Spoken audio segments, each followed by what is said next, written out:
buenos días y bienvenidos a una nueva edición de Panorama. Dani, cuéntanos cómo está el panorama el día de hoy.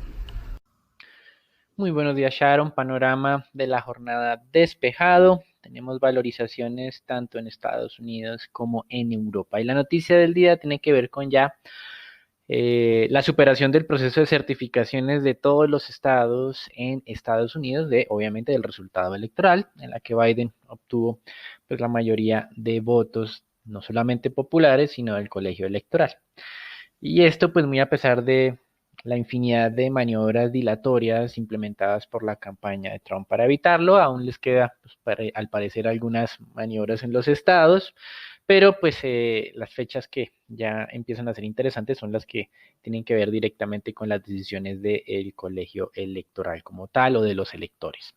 Con respecto a un anuncio adicional de este proceso de demandas que estuvo implementando Trump, parece que ha sido un buen negocio para él, pues estos recursos no tienen que ser devueltos. Ha recibido, de acuerdo al Washington Post, 150 millones de dólares y de acuerdo al New York Times, 170 millones de dólares, ambas medios muy críticos de Trump y su administración. Pues bien, esta recaudación de fondos sin duda será mayor que lo que está invirtiendo, entre comillas, en estos procesos legales. Mientras tanto, el mes de noviembre cerró con algo de retrocesos, pero a pesar de eso, ha sido tal vez uno de los mejores meses de la historia para varios mercados. El Standard & Poor's se valorizó el 10.75%, el Dow Jones el 11.84%, el Nasdaq el 11.80%, el Russell 2000, que tiene un componente más de compañías de menor capitalización de mercado, el 18.29%, en Europa el Stock 600 el 13.73%, en América Latina el Bovespa el 15.9%, el IPSA de Chile el 13.93%, el Mexbol de México 12.95% y el Colcap de Colombia el 10.67%. Recuerden que una vez se superó el proceso de elecciones en Estados Unidos, a pesar de todas estas demandas, el mercado empezó a reducir de manera importante la volatilidad y luego a la semana se empezaron a conocer los resultados preliminares de las vacunas que han sido muy prometedores y de esta manera los mercados se impulsaron fuertemente, una rotación hacia los sectores rezagados y hacia los mercados rezagados y también una menor volatilidad que hoy amanecía en los niveles más bajos desde febrero 2020, antes de haber sido decretada todo este tema de la pandemia. Frente a esto, en Estados Unidos, unos análisis de muestras de sangre de diciembre de 2019 identificaron la creación de anticuerpos contra este COVID, es decir, que la pandemia estaba ya también rebotando en Estados Unidos antes de comenzar el año. Recuerden que hay unos estudios en otros países que hablaban de octubre 2019, la pandemia solamente se anunció formalmente a partir del mes de febrero 2020. Y hoy pues ese también dinámica alcista en Estados Unidos casi 1% de los futuros, en Europa 0.7%, está acompañada además de todos estos eventos que vimos durante el mes de noviembre, de unos buenos datos de PMI Caixin, que son las compañías de menor tamaño en China, indicador que alcanzó los niveles más altos de la última década, es decir, una fuerte aceleración. Este indicador en el mes de noviembre pasó de 53.6 a 54.9. Ayer tuvimos los indicadores PMI, pero digamos como los de empresas grandes, muy asociadas a empresas del Estado, con la misma conclusión, superando expectativas y un fortalecimiento de la dinámica. Los estados que hacían falta por certificar en Estados Unidos, que eran Arizona y Wisconsin, pues lo hicieron el día de ayer. Lo que nos queda entonces será el próximo 8 de diciembre confirmar o que el Congreso reciba la confirmación de que ya los electores fueron designados por cada uno de los estados. Esos electores enviarán sus votos, no se reunirán, sino enviarán sus votos el 14 de diciembre y una semana después, el 23 de diciembre, el Congreso contará o contabilizará estos resultados para decir quién fue el presidente de Estados Unidos. Este intrincado proceso, que fue perfecto hace 200 años por motivos de la tardanza en recibir la información y mantener la seguridad de la misma, pues parece hoy más un protocolo que algo que realmente tenga mucho sentido. Ahora, algunos de los intentos que continuará realizando Trump es que los estados elijan un elector que lo beneficie a él y no al candidato que obtuvo la mayoría de votos, algo que se ve un poco difícil, iría en contra de la tradición en los Estados Unidos. Mientras tanto, del lado corporativo, varios anuncios. El primero de ellos tiene que ver con Tesla. Standard & Poor's decidió que va a ser la incorporación de este emisor al índice en un solo en un solo día, no en dos como lo estuvo contemplando previamente, debido a la expectativa que estaba generando pues esta incorporación. Son más de 50 billones de dólares que tienen que ser adquiridos por parte de los fondos pasivos y ni qué decir de los fondos activos. Por eso, ayer se registró nuevamente una alta especulación con respecto a la acción de Tesla y una nueva valorización. Otra de las compañías beneficiadas durante la pandemia, Zoom, registró o publicó ayer sus resultados de tercer trimestre, superando las expectativas en términos de ingresos, los cuadruplicó, 777 millones de dólares, pero digamos, decepcionó un poco en la incorporación de nuevos suscriptores, motivo por el cual la acción pues no avanzó. Y finalmente General Motors está tratando de deshacer de ese acuerdo que había firmado hace algunos meses con Nikola. Recuerden los escándalos con respecto a esta compañía.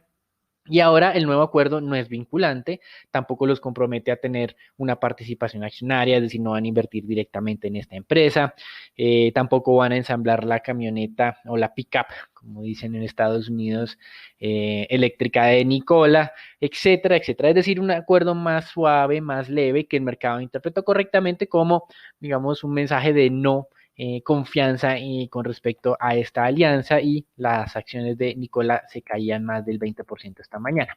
En divisas hoy tenemos un comportamiento diferente al de ayer, de arranque de jornada. Ahora sí las monedas latinoamericanas se están fortaleciendo, ayer eran las monedas reserva, y por eso el índice LASI de monedas de América Latina está nuevamente superando las 44 unidades. El real de Brasil se fortalece el 1%, el peso chileno el 0.8%, el mexicano el 0.4%. En materias primas, anuncios muy interesantes. Mientras tanto, el Brent se mantiene en los $47.80 sin cambios, y el oro superó nuevamente los $1,800 la onza Troy, con una gran inestabilidad o mucha volatilidad en esta cotización. Los anuncios son los siguientes. El primero, la demanda de combustibles, como lógicamente iba a ocurrir en los Estados Unidos, en su día de acción de gracias fue un 25% inferior al del 2019. Tal vez no fue tan inferior como se esperaba o tan reducida como se esperaba. Y la del día anterior, es decir, la del día miércoles, fue un 38% menor, sugiriendo que hubo una, sin duda, menor desplazamiento dentro de los Estados Unidos en estas fechas. Ahora, con respecto a la reunión de la OPEP, donde supuestamente el día de ayer ya nos iban a decir que iban a postergar la producción, no han logrado un acuerdo. Emiratos Árabes estaba un poco reacio, Arabia Saudita intentó convencerlos, han decidido ampliar el plazo de la reunión hasta este jueves. Pero ya el ministro de Petróleo argelino dijo que dentro de la OPEP hay acuerdo para postergar el incremento de producción por 3 meses. El tema ahora es convencer a los rusos, cuya posición es no de congelar completamente los incrementos de producción, sino hacerlo de manera progresiva. Y también una noticia en el mercado petrolero tiene que ver con Exxon. Hace algunos meses nos hablaba de un ajuste contable de 30 billones de dólares. El día de ayer, el presidente de la compañía nos confirmó que no va a ser de 30, sino de 20 billones, específicamente en activos gasíferos, no solamente en Estados Unidos, sino también en temas de Sudamérica, por ejemplo, el tema argentino.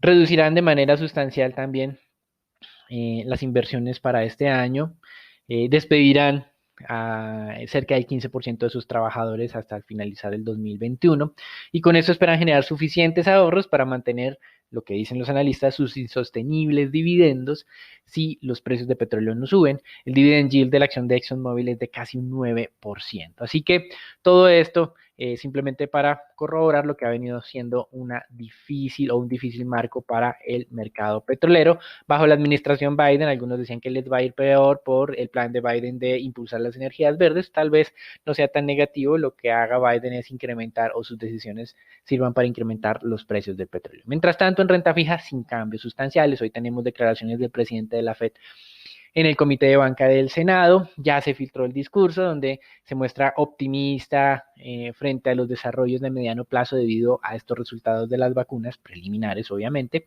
pero iba a insistir en que el corto plazo, la expansión de la pandemia dentro de los Estados Unidos hace que sean más bien precavidos en términos generales. Las tasas de tesoros a 10 años amanecían hoy 0.86%, un punto básico por encima de la apertura del día de ayer, mientras que en Europa no hay cambios de esta magnitud. ¿Por qué? Porque hemos tenido indicadores de inflación, cuarto mes consecutivo en deflación, que no se moderó, se mantuvo en menos 0.3% en el mes de noviembre. La inflación básica tampoco sube, 0.2% en los últimos 12 meses. Mientras tanto, la OCDE lanzó una advertencia, redujo sus pronósticos de crecimiento para el año 2021 de un 5% a un 4.2%. Las mayores revisiones se tuvo en Europa, especialmente Reino Unido, cuyo pronóstico pasó del 7.6 al 4.2%, y en Estados Unidos el pronóstico de crecimiento del próximo año de la OCDE bajó de 4 a 3.2%.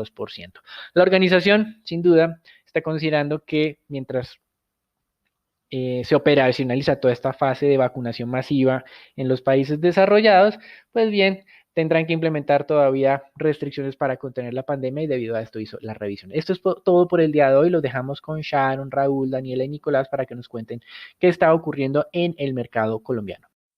Gracias, Dani. En las noticias de Colombia, la tasa de desempleo nacional se ubicó en 14.7% para el mes de octubre, esto siendo una señal de cómo la recuperación de la economía está impulsando el mercado laboral. A nivel urbano, la tasa de desempleo cayó al 16.8%. En esta ocasión, la recuperación de las métricas para los mercados laborales urbanos fue mucho más importante de lo que fue en las zonas rurales. Las cifras continúan evidenciando cómo la recuperación de la ocupación ha tenido un sesgo hacia las actividades por cuenta propia, está mostrando un mayor grado de informalidad. La brecha de género continúa abriéndose a un ritmo acelerado. La caída anual en la ocupación entre los hombres se redujo a solo un 2.7% en octubre, mientras que fue entre las mujeres el retroceso se mantiene en 12.4% anual. Las ciudades con mayores tasas fueron Florencia con un 24.3%, seguido de Ibagué con un 23% y Tunja con un 22.7%, mientras que las ciudades que presentaron menores tasas de desempleo fueron Barranquilla con un 12.2%, Cartagena con 15.4% y Pereira con 15.6%. Y en otros temas, los minerales de oro, níquel, esmeralda aumentaron su producción en Colombia durante el tercer trimestre del año en comparación al reporte del segundo trimestre del año que hace el Ministerio de Minas y Energía de Colombia. La cifra de la cartera de minas indicaron que la producción de oro en el tercer trimestre aumentó más del 42% frente al segundo trimestre. De acuerdo con la entidad, la producción de oro en el mismo trimestre del año pasado solo habría aumentado 2%, lo que quiere decir que entre julio y septiembre del 2020 y el mismo periodo del año anterior, la producción ascendió un 57%. Y por parte del carbón, este tuvo un incremento de 12% en su producción con un total de 11 millones de toneladas, lo que implica una recuperación frente a la cifra reportada en el trimestre anterior. Si nos referimos al año anterior, la producción de carbón en esos mismos trimestres aumentó un 4.5%. Esto sería todo por las noticias de Colombia. Los dejo con Raúl que nos cuente qué pasó ayer en la jornada del mercado accionario local. Muchas gracias, Dani, por parte del mercado accionario local. El Colcap siguió perdiendo un poco de valor el día de ayer, aunque se mantuvo por encima de los 1.150 puntos ante una jornada de caídas en los mercados internacionales por el incremento de casos de COVID y en medio de hacerse efectivo el rebalanceo del MSCI. Ahora, a su vez, teniendo en cuenta el rebalanceo, se negociaron 235.000 millones de pesos, donde la especie más transada fue Copetrol con 78.000 millones. La más valorizada fue Terpel con un 5,6% y la más desvalorizada fue Avianca con un 6,4%. El día de hoy el mercado colombiano podría ganar un poco de valor impulsado por el desempeño de los mercados internacionales, donde consideramos que teniendo en cuenta las pocas jornadas de negociación restantes, el índice colombiano se le dificultaría cerrar el año por encima del objetivo de los 1.300 puntos. Por las noticias, la acción de Ecopetrol mantiene los retrocesos y confirma el soporte de los 2.100 pesos, impactado por la volatilidad de los precios del crudo, ante como tal incertidumbre de la no aprobación de los acuerdos de los países de la OPEP+, y ante los flujos de venta por parte del rebalanceo del MSCI. No obstante, consideramos que el día de hoy podría recuperar parte de estos retrocesos, donde esperamos una mayor recuperación fundamentalmente. Y finalmente, la acción de preferencial aval mantiene una buena dinámica, logrando confirmar soportes claves, lo que le daría espacio a buscar los 1.100 pesos. Consideramos que esa es la entidad contra sus comparables con mejores fundamentales, donde el destacable comportamiento de Corfi colombiana podría seguir impulsando la acción. Bueno, Nico, cuéntanos cómo es ese dólar el día de hoy. Buenos días, Raúl, muchas gracias. Soy Nicolás de Francisco y vamos a hablar del dólar. En la jornada de ayer, el volumen transado fue de 967 millones de dólares, un incremento superior al 18% con respecto a la jornada del viernes de la semana anterior. La tasa de cierre fue de 3.596 pesos con 25 centavos, donde el peso colombiano se valorizó en 38 puntos básicos con respecto a su par estadounidense. El precio medio durante la jornada fue de 3.592 pesos con 24 centavos, el mínimo alcanzado de 3.581 pesos con 89 centavos y el máximo de 3.607 pesos con 90 centavos. Para el día de hoy esperamos soportes entre los 3.590 y 3.580 pesos y resistencias entre los 3.610 pesos y 3.600. Los dejo con Sharon para los temas de renta fija. Gracias, Nico. Por el lado de deuda pública, en la curva en pesos mantuvo el comportamiento lateral a medida que continúa el apetito por parte de agentes extranjeros y que fue contrarrestado por la toma de utilidad por parte de agentes locales. Esto hizo que la curva entonces se desvalorizara solo 0.2 puntos básicos, mientras que por el lado de la curva T-Square, esta se valorizó cerca de 4 básicos por la continua demanda de títulos en el segmento largo.